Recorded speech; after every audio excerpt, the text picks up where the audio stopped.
Hello nanay, magandang hapon. Magandang hapon. Good afternoon in English. Magandang hapon. She's my mom, my mother. And she's now 70 years old, right? Right. Yep, she's 70. And yes, my mother is disabled. Why?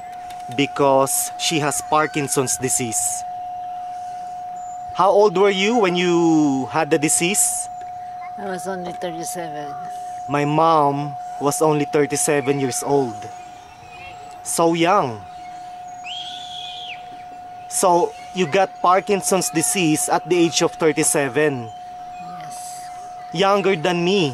Younger than my age. I'm now 42 years old. There's a buzzing sound eh. Can you guys hear it? There's a buzzing sound. Well, anyway, masaya ako kasi nakita kita uli, nakasama kita uli ngayong araw na to. In English, I'm so happy because I'm with my mom right now on this day. So it's a great pleasure, a great delight for me to be with her and for her to be with me on this day. I'm happy. I'm happy too. Thank you. Ako, proud ako sa nanay ko. Kasi masasabi kong napakabuti niyang ina. Napakalaki ng sakripisyo na ibinigay niya alang-alang sa aming magkakapatid. Tama, nanay? Napakalalim at napakabigat ng mga pinagdaanan niya para lang sa aming mga magkakapatid. Kaya proud na proud ako sa nanay ko. Isa siyang dakilang ina.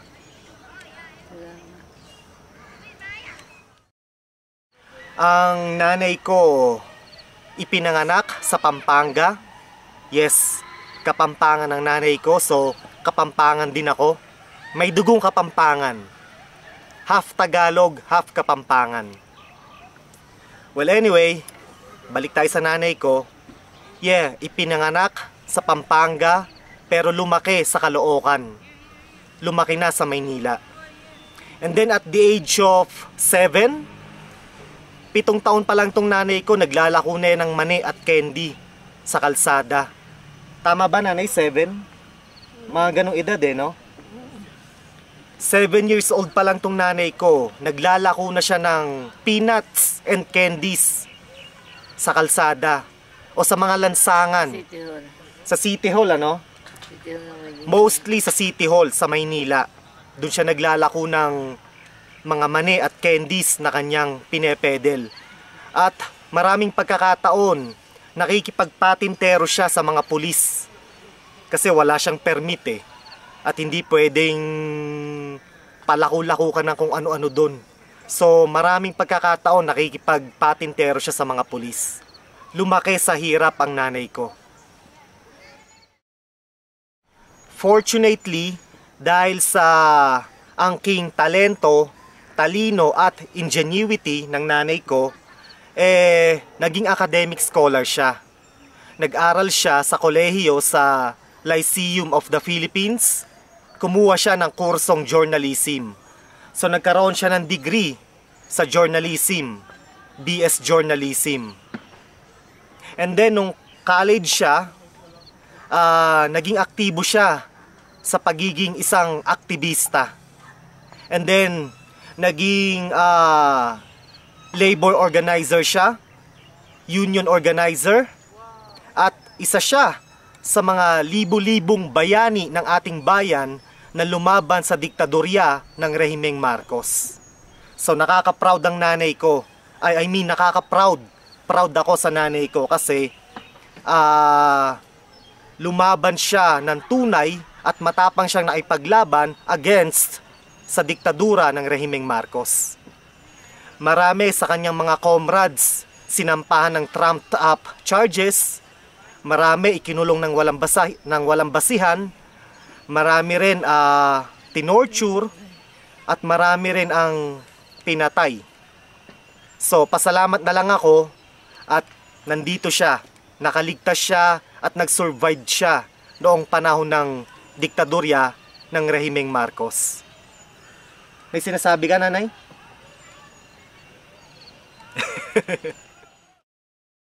So, ang kalayaan / demokrasya na ating hinayapos sa panahon ngayon, ito ay dahil sa mga taong kagaya ng nanay ko. Dahil sila, kagaya ng nanay ko at ang mga kasamahan niya, sila ang lumaban para sa tunay na demokrasya at kalayaan na ating tinatamasa ngayon. Kung wala sila, kung wala ang taong kagaya ng nanay ko, malamang hanggang ngayon tayo ay namumuhay sa ilalim ng diktadorya. So, para sa akin, masasabi ko na isang modern day hero ang nanay ko.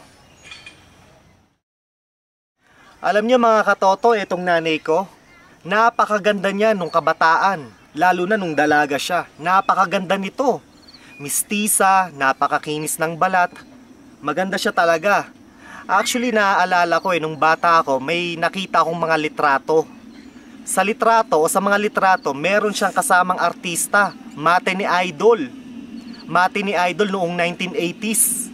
Hindi ko na babanggitin yung pangalan kung sino yung artista na yon. Basta, Mate ni Idol siya noong 1980s. Yung artista na yon nanligaw sa nanay ko.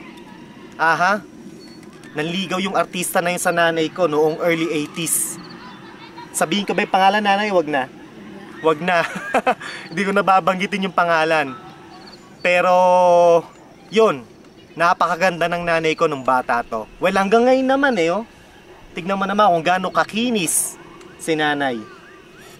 Maganda pa rin siya hanggang ngayon sa edad niyang 70 years old.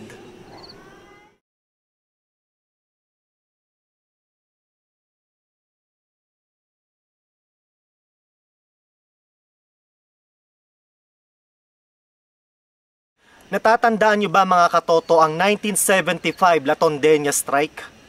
Ang 1975 Latondenya Strike ay ang kauna-unahang major strike sa ilalim ng diktadorya ng rehimeng Marcos.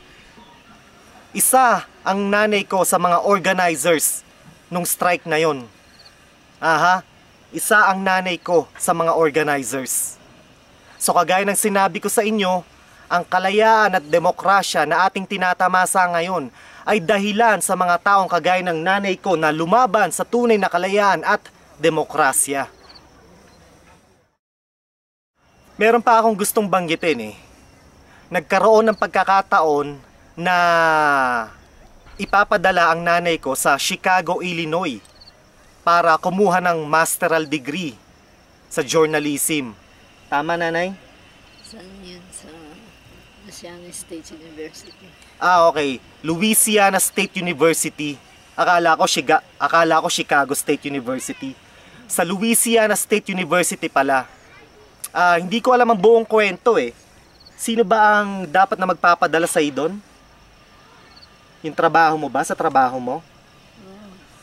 So yun, kasi naging isang kolumnista ang nanay ko at naging chief editor din siya o editor-in-chief sa isang academic book publishing company.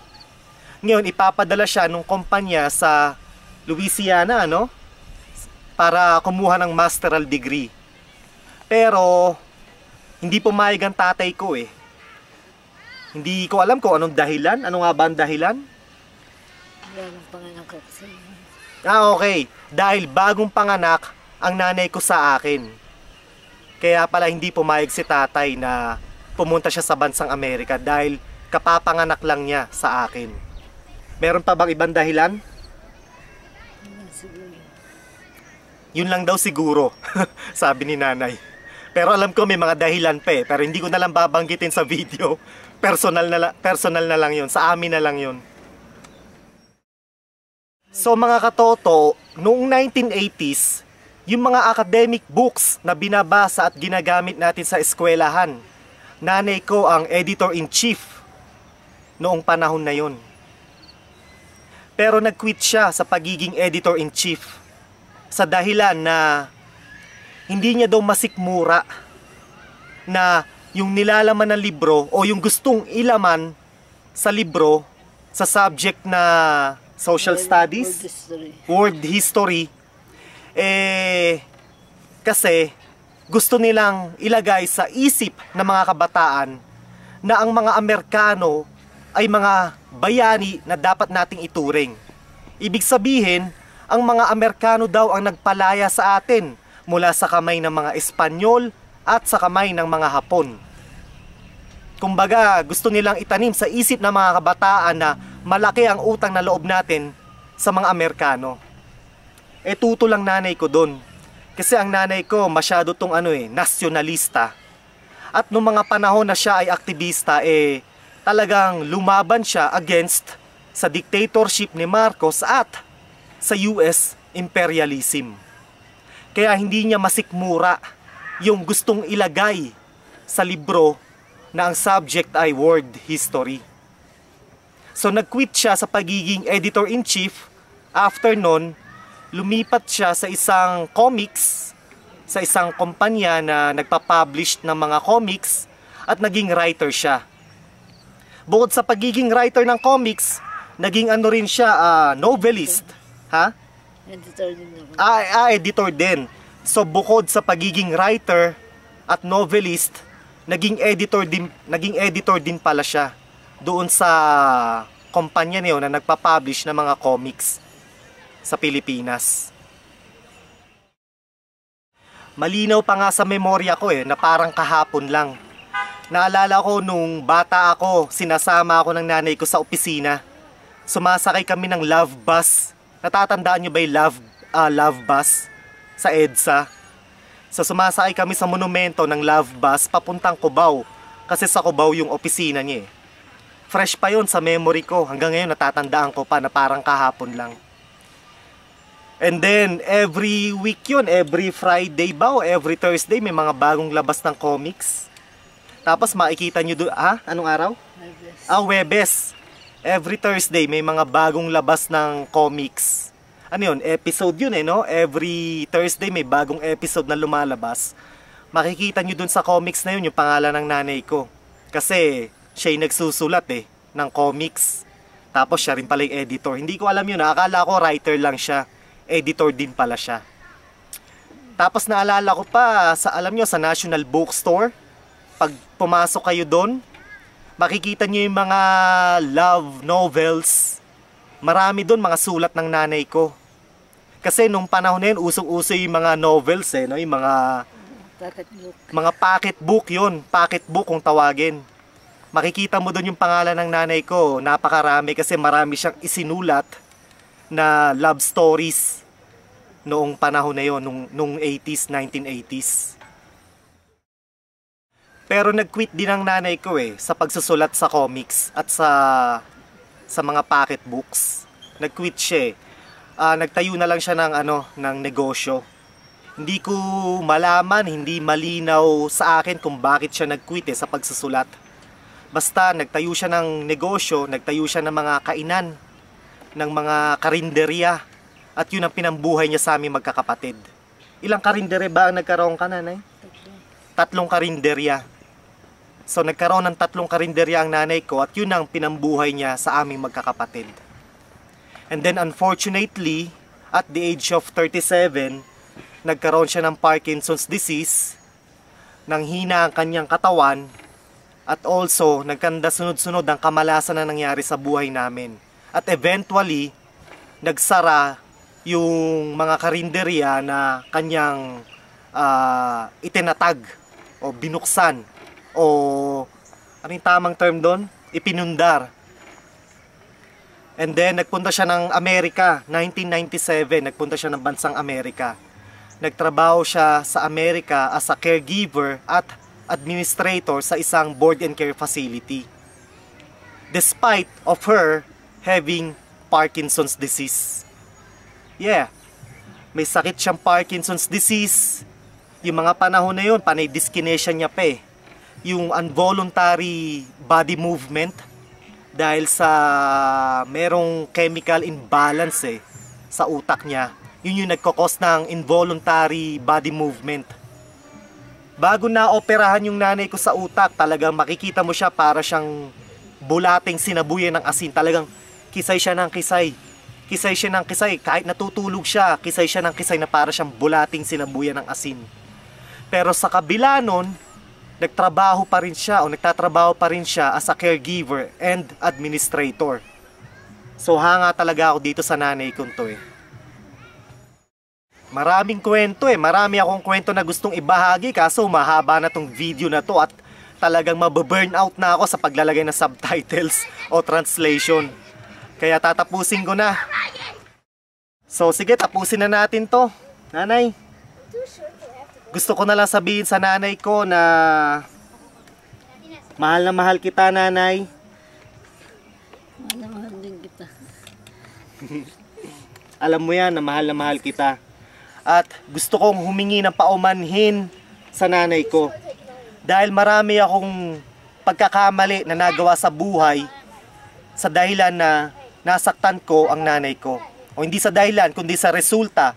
Marami akong ginawang kalokohan at pagkakamali sa buhay na ang resulta nasaktan ang damdamin ng nanay ko. So patawarin mo ako, nanay, sa lahat ng bagay na nagawa kong mali. Patawarin mo ako. At lagi mong tatandaan na mahal kita. At maraming salamat sa lahat ng ginawa mo para sa aming magkakapatid. At maraming salamat sa pagmulat sa aking kaisipan. Nanay ko kasi nagmulat sa akin about sa reality of lies. Nanay ko ang nagmulat sa akin sa mga usapin o sa mga bagay na imperialismo, kapitalismo, sosyalismo, komunismo. Marami akong natutunan sa nanay ko. Maraming salamat, nanay, sa lahat ng talino na ibinigay at ibinahagi mo sa akin. Maraming salamat. Kung nasaan man ako ngayon sa buhay kong to, dahil yun sa'yo. Maraming salamat. Salamat din sa iyong pagmamahal at pagkinagaw sa akin.